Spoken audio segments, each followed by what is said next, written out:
14 साल की सोनाली शाम में खेल कूद कर वापस आई और दरवाजे की घंटी बजाई तो सामने किसी अजनबी युवक को देखकर चकित रह गई। तब तक अंदर से उसकी माँ मेघा बाहर निकली और मुस्कुराते हुए बेटी से कहा, बेटे यह तुम्हारी मम्मा के फ्रेंड है, साहिल अंकल है, नमस्ते करो अंकल को। नमस्ते मम्मा के फ्रेंड अंकल, कहकर हौले से मुस्कुराकर वह अपने कमरे में चली आई और बैठकर कुछ सोचने लगी। कुछ ही देर में उसका भाई राहुल भी घर लौट आया। राहुल सोनाली से 2-3 साल ही बड़ा था। राहुल को देखते ही सोनाली ने सवाल किया, भैया आप मम्मा के फ्रेंड से मिले? हाँ मिला, काफ़ी यंग और चार्मिंग है, वैसे 2 दिन पहले भी आए थे, उस दिन तू कहीं गई हुई थी। वह सब छोड़ो भैया, आप तो मुझे यह बताओ कि वह मम्मा के बॉयफ्रेंड हुए ना? यह क्या कह रही है पगली, वह तो फ्रेंड है। यह बात अलग है कि आज तक मम्मा की सहेलियां ही घर आती थी, पहली बार किसी लड़के से दोस्ती की है मम्मा ने। वही तो मैं कह रही हूँ कि यह बॉय भी है और मम्मा का फ्रेंड भी, यानी वह बॉयफ्रेंड ही तो हुए ना। मुस्कुराते हुए सोनाली ने कहा, ज़्यादा दिमाग मत दौड़ा, अपनी पढ़ाई कर ले, राहुल ने उसे धौल जमाते हुए कहा। थोड़ी देर में साहिल चला गया तो मेघा की सास अपने कमरे से बाहर आती हुई थोड़ी नाराज़गी भरे स्वर में बोली, बहू क्या बात है, तेरा यह फ्रेंड अब अक्सर ही घर आने लगा है? अरे नहीं मम्मी जी, वह दूसरी बार ही तो आया था और वह भी ऑफिस के किसी काम के सिलसिले में ही आया था। मगर बहू तू तो कहती थी कि तेरे ऑफिस में ज़्यादातर महिलाएं हैं, अगर पुरुष है भी तो वे अधिक उम्र के हैं, जबकि यह लड़का तो तुझसे भी छोटा लग रहा था। मम्मी जी हम समान उम्र के ही हैं, साहिल मुझसे केवल 2 महीने छोटा है। एक्चुअली हमारे ऑफिस में साहिल का ट्रांसफ़र हाल ही में हुआ है, पहले उसकी पोस्टिंग हेड ऑफिस दिल्ली में थी, सो इसे प्रैक्टिकल नॉलेज काफ़ी ज़्यादा है। कभी भी कुछ मदद की ज़रूरत होती है तो यह तुरंत आगे आ जाता है, तभी यह ऑफिस में बहुत जल्द सबका दोस्त बन गया है। अच्छा मम्मी जी आप बताइए आज खाने में क्या बनाऊं? जो दिल करे बना ले बहू, पर देख लड़कों को ज़रूरत से ज़्यादा मेल जोल बढ़ाना सही नहीं होता, तेरे भले के लिए ही कह रही हूँ बहू। अरे मम्मी जी आप निश्चिंत रहिए, साहिल बहुत अच्छा लड़का है, कहकर हंसती हुई मेघा अंदर चली गई। मगर सास का चेहरा बना रहा। रात में जब मेघा का पति प्रेम घर लौटा तो खाने के बाद सास ने प्रेम को कमरे में बुलाया और धीमी आवाज़ में उसे साहिल के बारे में सब कुछ बताने लगी। प्रेम ने माँ को समझाने की कोशिश की, माँ आज के समय में महिलाओं और पुरुषों की दोस्ती आम बात है, वैसे भी आप जानती ही हो मेघा कितनी समझदार है, आप टेंशन क्यों लेते हो माँ? बेटा मेरी बूढ़ी हड्डियों ने इतनी दुनिया देखी है जितनी तू सोच भी नहीं सकता। स्त्री पुरुष की दोस्ती यानी घी और आग की दोस्ती, आग पकड़ते समय नहीं लगता बेटे, मेरा फर्ज था तुझे समझाना सो समझा दिया, डोंट वरी माँ ऐसा कुछ नहीं होगा। अच्छा मैं चलता हूँ सोने। प्रेम माँ के पास से तो उठकर चला आया, मगर कहीं ना कहीं उनकी बातें देर तक उसके जहन में घूमती रही। वह मेघा से बहुत प्यार करता था और उस पर पूरा यकीन भी था, मगर आज जिस तरह माँ शक जाहिर कर रही थी उस बात को वह पूरी तरह इग्नोर भी नहीं कर पा रहा था। रात में जब घर के सारे काम निपटाकर मेघा कमरे में आई तो प्रेम ने उसे छेड़ने के अंदाज में कहा, माँ कह रही थी आजकल आपकी किसी लड़के से दोस्ती हो गई है और वह आपके घर भी आता है। पति के भाव समझते हुए मेघा ने भी उसी लहजे में जवाब दिया, जी हाँ आपने सही सुना है, वैसे माँ तो यह भी कह रही होगी कि कहीं मुझे उससे प्यार ना हो जाए और मैं आपको चीट ना करने लगूँ। हाँ माँ की सोच तो कुछ ऐसी ही है मगर मेरी नहीं। ऑफिस में मुझे भी महिला सहकर्मियों से बातें करनी होती है, पर इसका मतलब यह तो नहीं कि मैं कुछ और सोचने लगूँ, मैं तो मजाक कर रहा था। I know and I love you, Megha ने प्यार से कहा। ओह चलो इसी बहाने यह लफ्ज़ इतने दिनों बाद सुनने को तो मिल गए, प्रेम ने उसे बाहों में भरते हुए कहा। मेघा खिलखिलाकर हंस पड़ी। दोनों देर तक प्यार भरी बातें करते रहे। वक्त इसी तरह गुजरने लगा। साहिल अक्सर मेघा के घर आ जाता, कभी कभी दोनों बाहर भी निकल जाते। प्रेम को कोई एतराज़ नहीं था, इसलिए मेघा भी इस दोस्ती को एंजॉय कर रही थी। साथ ही ऑफिस के काम भी आसानी से निपट जाते। मेघा ऑफिस के साथ घर भी बहुत अच्छे से संभालती थी। प्रेम को इस मामले में भी पत्नी से कोई शिकायत नहीं थी, पर माँ अक्सर बेटे को टोकती। यह सही नहीं है प्रेम, तुझे फिर कह रही हूँ, पत्नी को किसी और के साथ इतना घुलने मिलने देना उचित नहीं। माँ मेघा ऑफिस के कामों में ही साहिल की हेल्प लेती है, एक ही फील्ड में काम कर रहे हैं और एक दूसरे को अच्छे से समझते हैं, इसलिए स्वाभाविक है कि काम के साथ साथ थोड़ा समय संग बिता लेते हैं। इसमें कुछ कहना मुझे ठीक नहीं लगता माँ। और फिर तुम्हारी बहू इतना कमा भी तो रही है, याद करो माँ जब मेघा घर पर रहती थी तो कई दफ़ा घर चलाने के लिए हमारे हाथ तंग हो जाते थे। आखिर बच्चों को अच्छी शिक्षा दी जा सके इसके लिए मेघा का काम करना भी तो ज़रूरी है ना। फिर जब वह घर संभालने के बाद काम करने बाहर जा रही है तो हर बात पर टोका टाकी भी तो अच्छी नहीं लगती ना। बेटे मैं तेरी बात समझ रही हूँ, पर तू मेरी बात नहीं समझता। देख थोड़ा नियंत्रण भी ज़रूरी है बेटे, वरना कहीं तुझे बाद में पछताना न पड़े, मुँह बनाते हुए माँ ने कहा। ठीक है माँ मैं बात करूँगा, कहकर प्रेम चुप हो जाता। एक ही बात बार बार कही जाए तो वह कहीं ना कहीं दिमाग पर असर डालती है। ऐसा ही कुछ प्रेम के साथ भी होने लगा था। जब काम से मेघा और साहिल शहर से बाहर जाते तो प्रेम का दिल बेचैन हो उठता। उसे कई दफ़ा लगता कि मेघा को साहिल के साथ बाहर जाने से रोक ले या डांट लगा दे, मगर वह ऐसा ऐसा कर नहीं पाता। आखिर उसकी गृहस्थी की गाड़ी यदि सरपट दौड़ रही थी तो उसके पीछे कहीं न कहीं मेघा की मेहनत ही तो थी। इधर बेटे पर अपनी बातों का असर पड़ता न देख प्रेम के माँ बाप ने अपने पोते और पोती यानी बच्चों को उकसाना शुरू किया।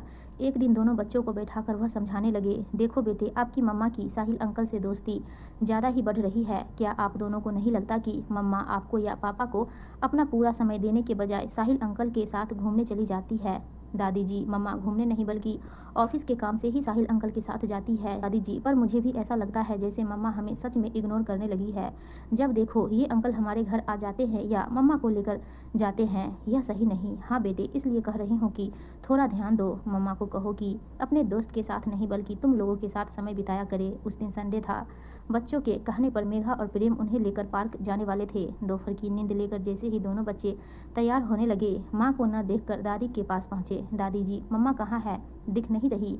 तुम्हारी मम्मा गई अपने फ्रेंड के साथ, मतलब साहिल अंकल के साथ। हाँ, लेकिन उन्हें तो हमारे साथ जाना था।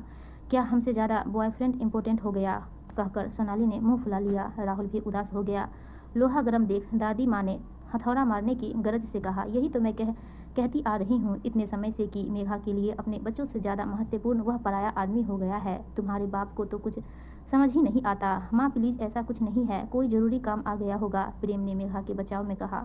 पर पापा, हमारा दिल रखने से ज़रूरी और कौन सा काम हो गया भला? कहकर राहुल गुस्से से उठा और अपने कमरे में चला गया। उसने अंदर से दरवाज़ा बंद कर लिया। सोनाली भी चिढ़कर बोली, लगता है मम्मा को हमसे ज़्यादा प्यार उस साहिल अंकल से हो गया है। वह भी पैर पटकती अपने कमरे में चली गई। शाम को जब मेघा लौटी तो घर में सबका मूड ऑफ था। मेघा ने बच्चों को समझाने की कोशिश करते हुए कहा, तुम्हारे साहिल अंकल के पैर में गहरी चोट लग गई थी, तभी मैं उन्हें लेकर अस्पताल गई। मम्मा, आज हम कोई बहाना नहीं सुनने वाले। आपने अपना वादा तोड़ा है और वह भी साहिल अंकल की खातिर। हमें कोई बात नहीं करनी, कहकर दोनों वहाँ से उठकर चले गए। सोनाली और राहुल माँ की साहिल से इन नज़दीकियों को पसंद नहीं कर रहे थे। वे अपने ही माँ से कटे कटे रहने लगे। गर्मी की छुट्टियों के बाद बच्चों के स्कूल खुल गए और राहुल अपने हॉस्टल चला गया। इधर मेघा के सास ससुर ने इस दोस्ती का जिक्र उसके माँ बाप से भी कर दिया। मेघा के माँ बाप भी इस दोस्ती के खिलाफ थे। माँ ने मेघा को समझाया तो पिता ने भी प्रेम को सलाह दी कि उसे इस मामले में मेघा पर थोड़ी सख्ती करनी चाहिए और साहिल के साथ बाहर जाने की इजाज़त कतई नहीं देनी चाहिए। इस बीच सोनाली की दोस्ती सोसाइटी के एक लड़के सूरज से हो गई। वह सोनाली से 2-4 साल बड़ा था, यानी राहुल की उम्र का था। वह कराटे में चैंपियन और फिटनेस फिट लड़का था। सोनाली उसकी बाइक रेसिंग से भी बहुत प्रभावित थी। वे दोनों एक ही स्कूल में थे। दोनों साथ स्कूल आने जाने लगे। सूरज दूसरे लड़कों की तरह नहीं था। वह सोनाली को अच्छी बातें बताता, उसे सेल्फ डिफेंस की ट्रेनिंग देता और स्कूटी चलाना भी सिखाता। सूरज का साथ सोनाली को बहुत पसंद आता। एक दिन सोनाली सूरज को अपने साथ घर ले आई। मेघा ने उसकी अच्छे से आवभगत की। सबको सूरज अच्छा लड़का लगा, इसलिए किसी ने सोनाली से कोई पूछताछ नहीं की। अब तो सूरज अक्सर ही घर आने लगा। वह सोनाली की मैथ्स की प्रॉब्लम भी सॉल्व कर देता और कराटे भी सिखाता रहता। एक दिन सोनाली ने मेघा से कहा, मम्मा, आपको पता है सूरज डांस भी जानता है। वह कह रहा था कि मुझे डांस सिखा देगा। यह तो बहुत अच्छा है। तुम दोनों बाहर लॉन में या फिर अपने कमरे में डांस की प्रैक्टिस कर सकते हो। मम्मा, आपको या घर में किसी को एतराज़ तो नहीं होगा? सोनाली ने पूछा। अरे नहीं बेटा, सूरज अच्छा लड़का है। वह तुम्हें अच्छी बातें सिखाता है। तुम दोनों क्वालिटी टाइम स्पेंड करते हो, फिर हमें एतराज़ क्यों होगा? बस बेटा, यह ध्यान रखना, सूरज और तुम फालतू बातों में समय मत लगाना। काम की बातें सीखो, खेलो कूदो, उसमें क्या बुराई है? ओके, थैंक यू मम्मा, कहकर सोनाली खुशी खुशी चली गई। अब सूरज हर संडे सोनाली के घर आ जाता और दोनों डांस प्रैक्टिस करते। समय इसी तरह बीतता रहा। एक दिन मेघा और प्रेम किसी काम से बाहर गए हुए थे। घर में सोनाली दादी के साथ अकेली थी। किसी काम से सूरज घर आया तो सोनाली उससे मैथ्स की प्रॉब्लम सॉल्व कराने लगी। इसी बीच अचानक सोनाली को दादी के कहराने और बाथरूम में गिरने की आवाज़ सुनाई दी। सोनाली और सूरज दौड़कर बाथरूम पहुंचे तो देखा दादी फर्श पर बेहोश पड़ी है। सोनाली के दादा ऊंचा सुनते थे, उनके पैरों में भी तकलीफ रहती थी। वह अपने कमरे में सोए पड़े थे। सोनाली घबरा कर रोने लगी। तब सूरज ने उसे चुप कराया और जल्दी से एम्बुलेंस वाले को फ़ोन किया। सोनाली ने अपने मम्मी डैडी को भी हर बात बता दी। इस बीच सूरज जल्दी से दादी को लेकर पास के अस्पताल भागा। उसने पहले ही अपने घर से रुपए मंगा लिए थे। अस्पताल पहुंचकर उसने बहुत समझदारी के साथ दादी को एडमिट करा दिया और प्राथमिक इलाज शुरू कराया। उनको हार्ट अटैक आया था। अब तक मेघा और प्रेम भी हॉस्पिटल पहुंच गए थे। डॉक्टर ने मेघा और प्रेम से सूरज की तारीफ करते हुए कहा, इस लड़के ने जिस फुर्ती और समझदारी से आपकी माँ को हॉस्पिटल पहुंचाया, वह काबिले तारीफ़ है। अगर ज़्यादा देर हो जाती तो समस्या बढ़ सकती थी और जान को भी खतरा हो सकता था। मेघा ने बढ़कर सूरज को गले लगा लिया। प्रेम और उसके पिता ने भी नम आंखों से सूरज का धन्यवाद कहा। सब समझ रहे थे कि बाहर का एक लड़का आज उनके परिवार के लिए कितना बड़ा काम कर गया। हालात सुधरने पर सोनाली की दादी को अस्पताल से छुट्टी दे दी गई। घर लौटने पर दादी ने सूरज का हाथ पकड़कर गदगद स्वर में कहा, आज मुझे पता चला कि दोस्ती का रिश्ता इतना खूबसूरत होता है। तुमने मेरी जान बचाकर इस बात का एहसास दिला दिया। बेटे की दोस्ती का मतलब क्या है? यह तो मेरा फर्ज था दादी जी, सूरज ने हंसकर कहा। तब दादी ने मेघा की तरफ देखकर ग्लानि भरे स्वर में कहा, मुझे माफ़ कर दे बहू। दोस्ती तो दोस्ती होती है, बच्चों की हो या बड़ों की। तेरी और साहिल की दोस्ती पर शक करके हमने बहुत बड़ी भूल कर दी। आज मैं समझ सकती हूँ कि तुम दोनों की दोस्ती कितनी प्यारी होगी। आज तक मैं समझ ही नहीं पाई थी। मेघा बढ़कर सास के गले लगती हुई बोली, मम्मी जी आप बड़ी हैं, आपको मुझसे माफ़ी मांगने की कोई ज़रूरत नहीं। आप साहिल को जानती नहीं थी, इसलिए आपके मन में सवाल उठ रहे थे। यह बहुत स्वाभाविक था, पर मैं उसे पहचानती हूँ, इसलिए बिना कुछ छुपाए उस रिश्ते को आपके सामने लेकर आई थी। तभी दरवाजे पर दस्तक हुई। मेघा ने दरवाज़ा खोला तो सामने हाथों में फल और गुलदस्ता लिए साहिल खड़ा था। घबराए हुए स्वर में उसने पूछा, मैंने सुना है कि अम्मा जी की तबीयत खराब हो गई है, अब कैसी है वह? बस तुम्हें ही याद कर रही थी, हंसते हुए मेघा ने कहा और हाथ पकड़कर उसे अंदर ले आई।